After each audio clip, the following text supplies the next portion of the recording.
Assalamualaikum semuanya. Kembali lagi bersama saya di program Kampuspedia. Pada kesempatan hari ini, kita akan membahas tentang jalur masuk perguruan tinggi negeri yang ada di Indonesia. Jadi, ada 3 jalur masuk perguruan tinggi negeri yang ada di Indonesia. Yang pertama adalah jalur SNMPTN atau Seleksi Nasional Masuk Perguruan Tinggi Negeri, di mana sifat jalur ini merupakan sifat non-tes atau tidak menggunakan tes tertulis. Jalur ini merupakan jalur pertama yang diselenggarakan oleh LTMPT atau Lembaga Tes Masuk Perguruan Tinggi. Pada jalur ini, tingkat persaingan sangatlah ketat, di mana kuota maksimum pada jalur ini adalah 20%. Ini bukan minimum ya, tapi maksimum. Jadi, kuota maksimumnya hanya 20% dibandingkan dengan jalur yang lainnya. Kemudian, apa sebenarnya aspek penilaiannya? Yaitu dari nilai raport dan prestasi siswa. Raport dari semester 1 sampai dengan semester 5. Dan juga prestasi siswa, baik akademik maupun non-akademik yang dibuktikan dengan sertifikat. Bagaimana alur SNMPTN? Yang pertama, melakukan registrasi akun di laman LTMPT. Laman LTMPT akan saya beritahukan di slide selanjutnya. Yang kedua adalah melakukan pengisian data di PDSS atau Pangkalan Data Sekolah dan Siswa. Nah, pengisian data ini sebenarnya tidak dilakukan langsung oleh siswa karena sudah diakomodir oleh pihak sekolah. Umumnya, jalur SNMPTN sudah diakomodir oleh pihak sekolah. Jadi, siswa hanya diminta untuk melakukan validasi data di laman PDSS. Tahap selanjutnya adalah melakukan pendaftaran SNMPTN. Apakah semua siswa bisa mendaftar SNMPTN? Jawabannya adalah tidak. Kenapa? Karena jalur SNMPTN ini menggunakan sistem pemeringkatan. Peserta yang masuk dalam pemeringkatanlah yang dapat mendaftarkan SNMPTN. Jadi, pihak sekolah yang akan melakukan pemeringkatan juga harus mengikuti ketentuan yang berlaku. Untuk sekolah yang memiliki akreditasi A, maka jumlah siswa yang bisa mendaftar adalah sebanyak 40%. Siswa akan dilakukan pemeringkatan di mana berdasarkan total keseluruhan siswa, hanya 40% lah siswa yang berhak untuk mengikuti jalur SNMPTN.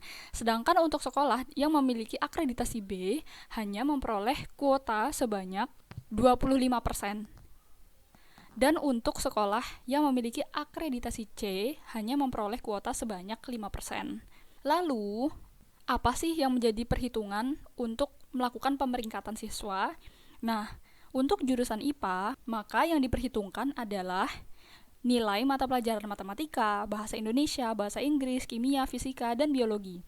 Sedangkan untuk jurusan IPS, maka yang diperhitungkan adalah matematika, bahasa Indonesia, bahasa Inggris, sosiologi, ekonomi, dan geografi.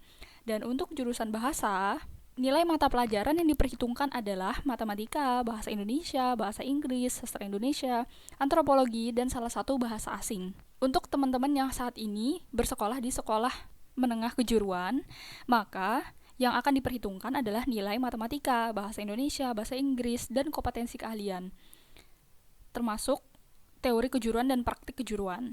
Namun, sekolah juga diperkenankan menambah kriteria lain seperti prestasi akademik siswa. Maka dari itu, seperti yang saya singgung sebelumnya bahwa kriteria atau aspek penilaiannya adalah nilai raport semester 1 sampai dengan 5 dan juga prestasi baik akademik maupun non-akademik yang dibuktikan dengan sertifikat. Jalur yang kedua setelah jalur SNMPTN yaitu ada jalur SBMPTN, yaitu Seleksi Bersama Masuk Perguruan Tinggi Negeri. Jalur ini merupakan jalur yang bersifat tes tertulis, di mana kuota maksimum dari jalur ini adalah lebih besar dibandingkan dengan jalur SNMPTN, yaitu sebesar 40%. Aspek penilaian pada jalur ini mengalami perubahan pada tahun 2019. Pada tahun 2019 mulai diadakan UTBK atau ujian tulis berbasis komputer yang meliputi TPS atau tes potensi skolastik dan TPA atau tes potensi akademik. Bagaimana sih alur pendaftaran SBMPTN? Yang pertama adalah melakukan pendaftaran di laman LTMPT, membuat akun, kemudian mendaftarkan diri, selanjutnya mendaftarkan UTBK dan SBMPTN, kemudian melakukan pembayaran. Nah, bedanya dengan jalur SNMPTN, untuk jalur SNMPTN tidak dipungut biaya, sedangkan di jalur SBMPTN memerlukan biaya pendaftaran. Kemudian, yang keempat adalah melaksanakan UTBK.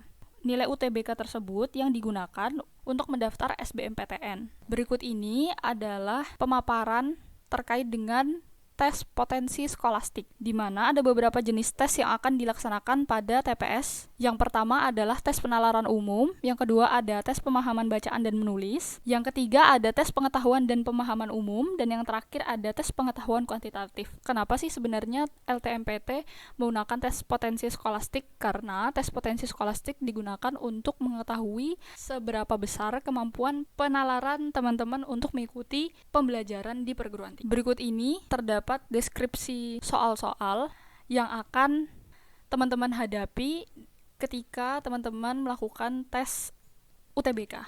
Nah, untuk informasi lebih lanjut terkait dengan web LTMPT, teman-teman bisa kepoin di laman berikut. Jalur yang ketiga, yaitu jalur mandiri. Jalur ini merupakan jalur ketiga untuk masuk perguruan tinggi negeri, di mana jalur ini sudah bukan merupakan wewenang dari LTMPT atau bukan wewenang pemerintah, tetapi 100% merupakan wewenang dari masing-masing universitas. Jalur mandiri di setiap-tiap universitas berbeda. Umumnya, tiap-tiap universitas hanya memiliki satu jenis jalur mandiri, yaitu jalur tes atau jalur ujian tulis. Tetapi di beberapa universitas juga memiliki jalur non-tes. Adapun kuota maksimum dari jalur mandiri ini sendiri adalah 30%. Aspek apa sih yang menjadi penilaian pada jalur mandiri tertulis? Yang pertama adalah hasil skor TPA atau tes potensi akademik dan tes bidang. Materi yang diujikan dalam tes bidang adalah sesuai dengan kelompok ilmu yang akan teman-teman pilih. Nah, jadi begitu ya teman-teman. Semoga video kali ini dapat memberikan manfaat dan pemahaman teman-teman untuk masuk ke dalam perguruan tinggi. Terima kasih, sampai bertemu di pertemuan selanjutnya. Wassalamualaikum warahmatullahi wabarakatuh.